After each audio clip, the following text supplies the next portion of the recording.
How you doing, everybody? My name is Preston Bean. I'm with Volkswagen in Puyallup. Today I'm going to be showing you how to use the wireless and standard CarPlay.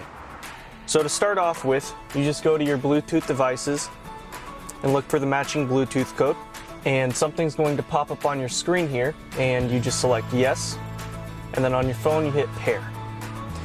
Then it's going to ask you to sync your contacts, and once you accept that, then it will give you the option to start using CarPlay.